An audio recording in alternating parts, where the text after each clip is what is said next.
bon, dans nos maisons, il y a un potentiel énorme là-bas. Le problème avec le solaire, c'est qu'il est cher pour les ménages, pour l'acquérir, l'entretenir et tout. Est-ce qu'il faudrait jouer aussi là-bas sur la TVA, sur les taxes pour les ménages? Oui, je pense que bon, la résolution de ce problème peut effectivement entraîner, si on économise ailleurs, de laisser ici. C'est des choix qui me semblent pertinents, oui. Oui. Au-delà de ça, Baïden, l'autre question, c'est, au-delà de son discours, le nouveau président a dit qu'il va jouer sur aussi les voyages des ministres, le gaspillage, les litres d'essence qui sont distribués de gauche à droite. Il y a aussi des constats qu'on a eu à faire. Aujourd'hui, le nouveau président n'a pratiquement pas de parc d'automobiles. Toutes les voitures qui étaient à la présidence ont disparu dans la nature. Est-ce que vous pensez qu'il faudrait aussi faire l'état des lieux de ce qui a été la présidence? Parce que les gens ne comprennent pas pourquoi la présidence de la République du Sénégal n'a pas un tableau de matière. Non, non, ça, je l'ai dit tout à l'heure, bon, que ce soit pour la présidence ou tous les autres secteurs, bon, la nécessité de l'état des lieux, et bon, je pense que ça, il faut le faire. Maintenant, c'est vous-même qui m'appreniez bon, qu'il n'y a pas de voiture à la présidence, mais il est évident qu'il faut faire un état des lieux, bon, et puis prendre les mesures. Enfin, parce que l'information qui a été donnée est que le président sortant lui-même avait immatriculé les voitures à son propre nom, que toutes les cartes grises portaient son nom.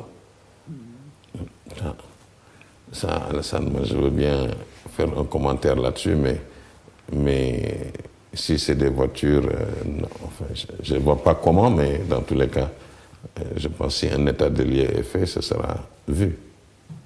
Oui. Il y a une autre question importante, c'est la situation politique maintenant, en transit. 12 ans de gouvernance d'Abdoulaye Wade. Sur le plan économique, si vous devez faire le bilan d'Abdoulaye Wade, que diriez-vous?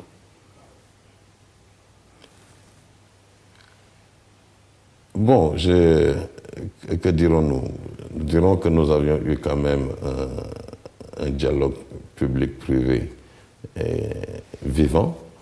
Nous avons eu, je veux dire, avec les différentes administrations avec lesquelles nous travaillons, nous avons pu engager certaines réformes importantes, d'autres pas. Mais au niveau du Conseil présidentiel de l'investissement, nous avons pu, en tant que secteur privé, secteur public, mettre en œuvre certaines réformes.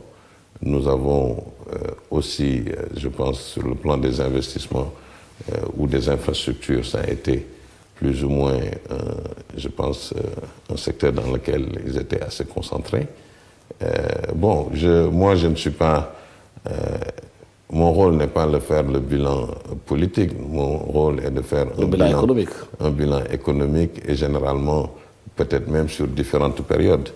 Bon, nous avons eu de 2000 à 2010, enfin, de croissance d'à peu près 4-5% avec quelques points bas enfin, je pense en 2008 ou 2009, où nous étions dans des 2%. Mais une croissance qui n'a pas reculé la pauvreté chez les Sénégalais. Non, parce qu'ici, nous avons besoin de beaucoup plus de croissance. Nous, dans le cadre de la stratégie de croissance accélérée, par rapport aux objectifs assignés, qui étaient des objectifs de 7% au moins. Qui ne sont pas atteints. Nous pouvons dire, bien sûr, de 2000 à 2012, nous n'avons pas atteint cet objectif. Pourquoi? Mais pourquoi? Pour plusieurs raisons. Vous avez parlé des problématiques d'énergie qui n'ont pas été résolues. Vous avez parlé des problématiques de certaines réformes qui n'ont pas été mises en œuvre. Vous avez parlé, enfin, nous sommes dans un monde aussi, un environnement international, où aujourd'hui et hier, l'Europe, qui est un de nos principaux partenaires, était en crise. Donc il y a différentes choses qui se sont produites. Mais en même temps, ce qui est sûr, c'est que pour nous, quelles que soient les raisons, si nous n'arrivons pas à dégager des taux de croissance assez élevés, au moins de 7%, nous ne réduirons pas la pauvreté de sitôt. Oui, il y a eu aussi des grands projets du président de la République Abdoulaye Wade concernant les infrastructures, concernant aussi les investissements.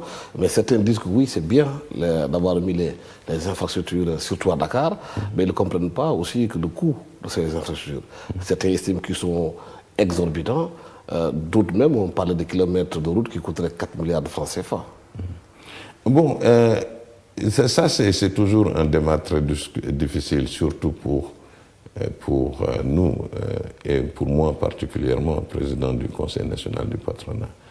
Parce que les infrastructures, bon, tout le monde en parle, les infrastructures n'ont pas forcément les mêmes natures.